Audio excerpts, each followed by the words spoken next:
el efecto eléctrico de la antena, nosotros vamos a poner una bobina, una resistencia y un capacitor. ¿Ah? Eso es lo que es una antena. ¿Ah?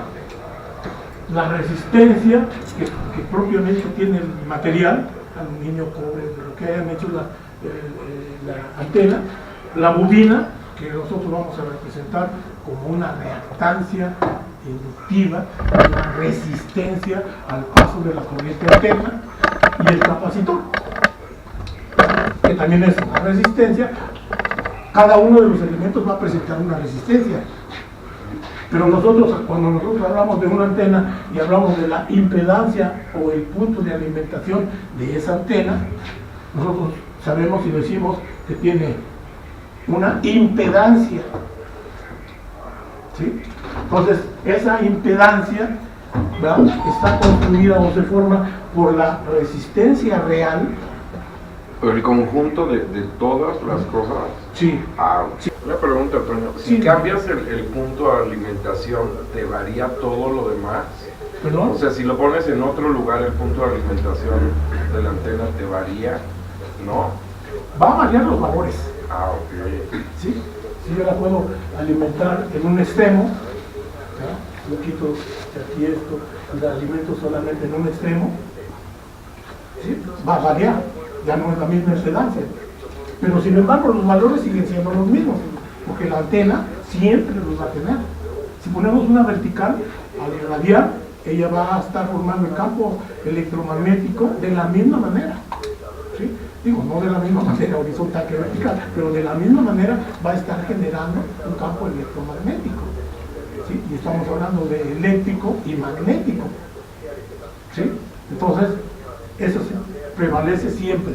Eso es un valor que va a cambiar según la frecuencia, según la antena, según el ángulo, según todo lo que gustes y mandes, pero el esquema sigue siendo el mismo. Lo vamos a componer el punto de alimentación, la impedancia característica de esa antena, por esos valores.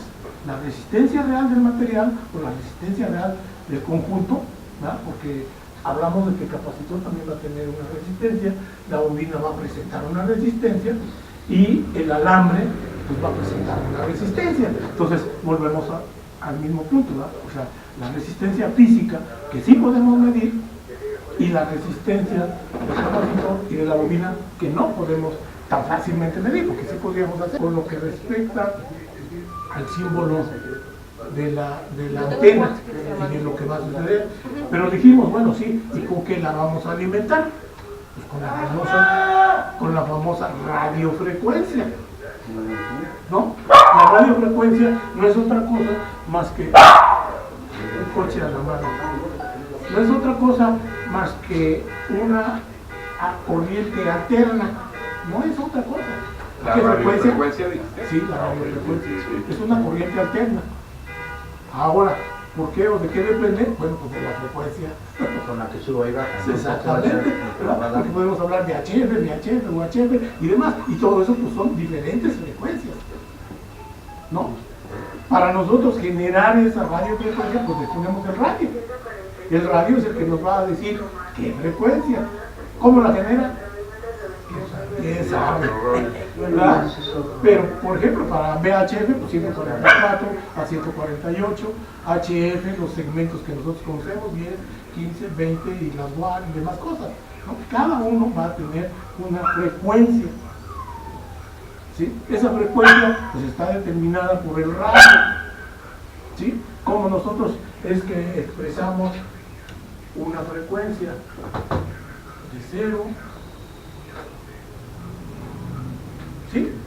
Y esa frecuencia en determinado tiempo que normalmente determinamos como un segundo, ¿verdad? Si nosotros hablamos de 144, ¿verdad?, kilohertz por segundo, ¿verdad?, es tantas veces como subió y bajó. Y así para cada una de las frecuencias. Bueno, ¿no? Este es el radio y ahí está generado un voltaje con una frecuencia. ¿Qué frecuencia? Pues la que yo le dé, ¿no? ¿Sí? ¿Que queremos más frecuencia?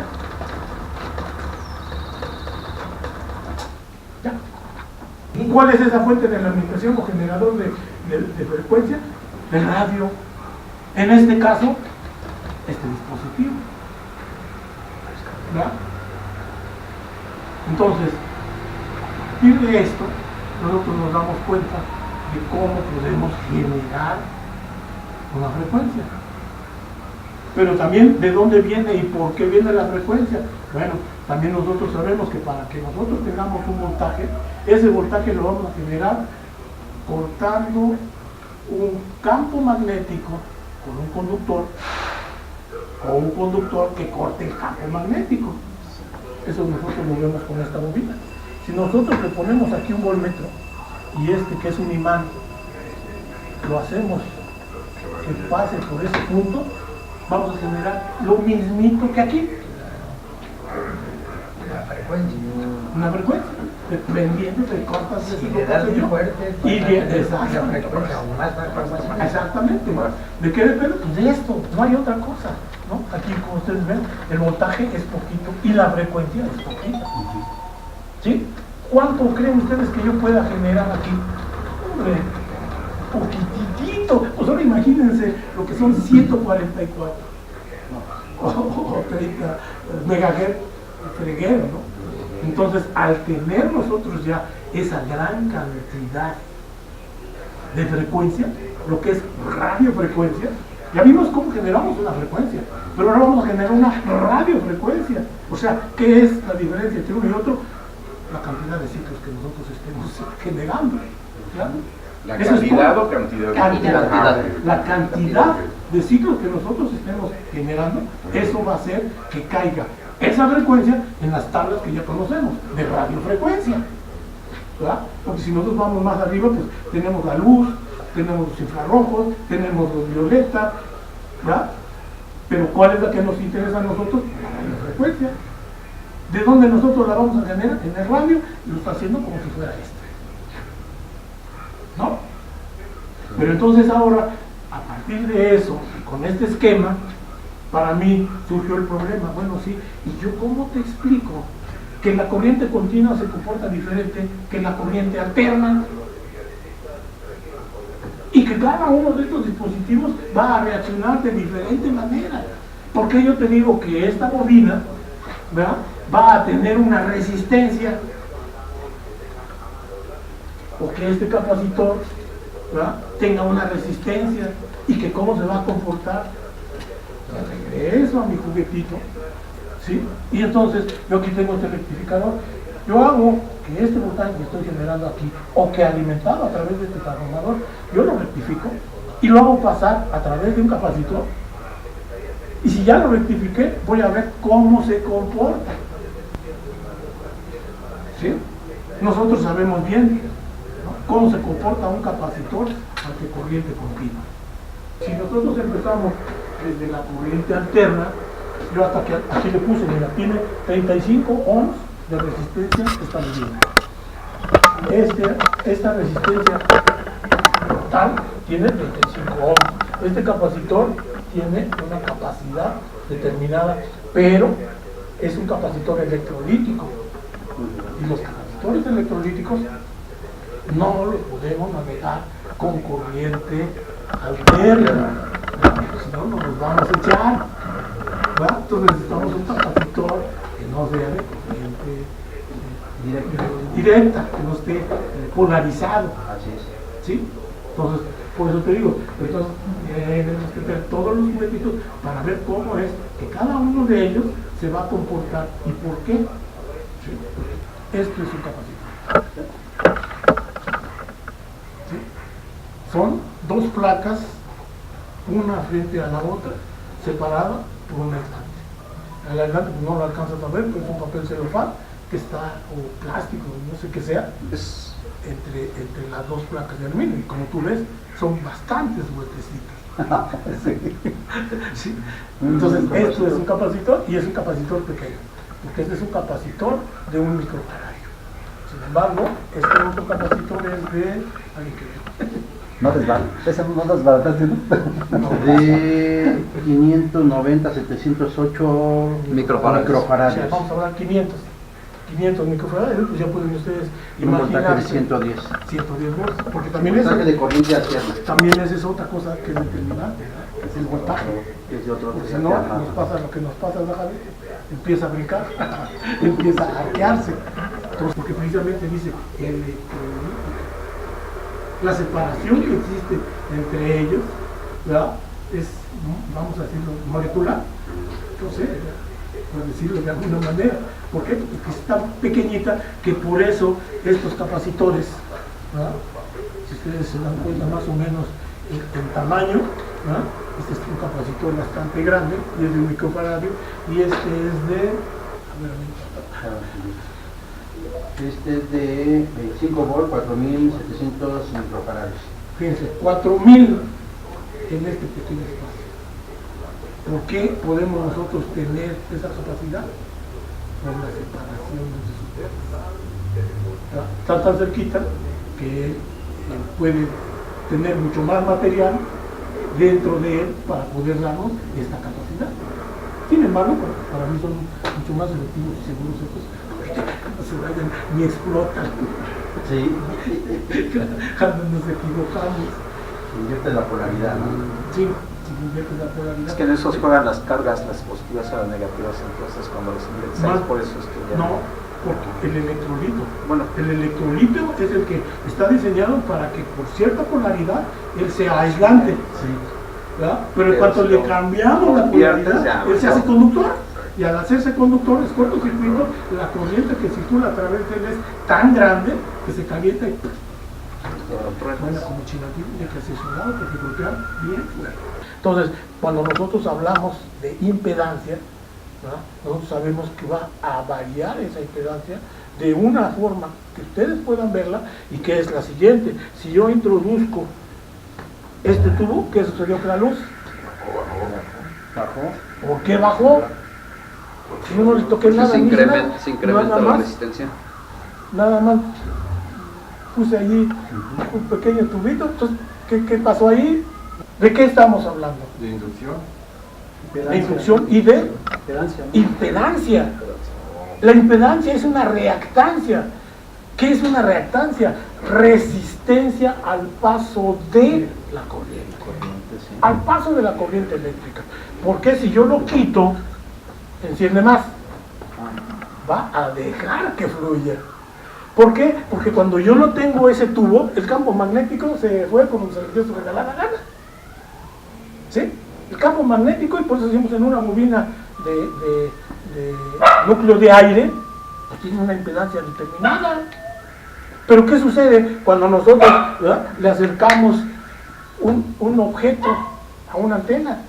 No, pues vemos con el medidor de antenas, ahí vemos que cambió totalmente, ¿no? Y la estás tocando y dices, no, ya se puso 1 a 1 y ahora ya tiene tanto y la verdad, pues es eso, no es otra cosa más que eso, que nosotros estamos haciendo variar ese campo electromagnético, ¿sí? En este caso específico, como no es alto voltaje, no es alta frecuencia, porque acuérdense que cuando yo le di vuelta a esto, encendía más el foco, Sí. y entre más le diera, más iba a encender.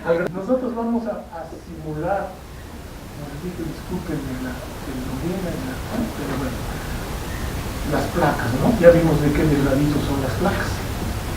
Nosotros vamos a aplicar una diferencia de potencial. Acá nosotros le vamos a poner más y acá le vamos a poner menos, ¿no?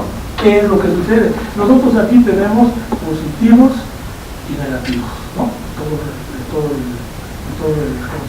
Todos los materiales, ¿no? Con mayor razón en un dispositivo que nosotros queramos que tenga muchos electrones, porque lo que necesitamos son electrones. Cuando nosotros lo cargamos, le decimos, le aplicamos un voltaje, ¿sí? Vamos a decir que nosotros estamos aplicando un voltaje continuo. Si nosotros le aplicamos un voltaje continuo, ¿qué es lo que va a suceder? Sabemos que los electrones corren del positivo al negativo, ¿no? ¿Qué es lo que sucede con la placa de nuestro capacitor? Que todos los positivos, así, literalmente todos los positivos se van a correr hacia un lado. Por consecuencia, ¿verdad?, todos los negativos, ¿verdad?, van a quedar aquí. ¿Sí? ¿Por qué? Pues porque los positivos se pasaron para acá, y en este caso los negativos quedaron acá. ¿Sí? Pero estamos hablando de una corriente continua. Una vez que esto se establezca, ahí quedó. ¿Ya? Ahí se queda, ya, capacitor, y hasta lo decimos, se cargó a nuestro capacitor. La polaridad, ¿qué creen que esté haciendo ese capacitor? Se está cargando. Se está cargando. ¿No? ¿Y qué pasó con mi foquito? Los electrones no están corriendo. Los electrones simple y sencillamente se desplazaron por el conductor y aparecieron ciertas cargas, ¿verdad?, en nuestras placas, pero no está circulando. O sea, un capacitor ante corriente continua no circula la corriente. En un punto determinado, sí, cuando lo conecté, él se cargó y dice, ahí estoy, pero hasta ahí, y por eso mi foquito no está encendido, porque no está circulando corriente. A través de un capacitor, la corriente continua no circula. Así, la almacenó de esta manera. ¿Qué sucedió cuando él lo cruzó? Pasaron de un lado a otro, ¿Verdad? No pasaron, no pasaron. ¿no? Los electrones se reacomodaron y cada quien quedó en su lugar. Pero entonces con esto nosotros lo que estamos demostrando es que ante la corriente continua, un capacitor se comporta como un circuito abierto, no circula la corriente en corriente continua. Sí circula, ¿cuándo? Se carga, ¿no? Cuando lo conectamos, que se carga, y después cuando lo descargamos. Es el único momento en que se va a circular. En este punto creo que estuvo bueno el inicio, ¿no?, de poder saber cómo se comporta una bobina, cómo se comporta un capacitor, y que tienen cierta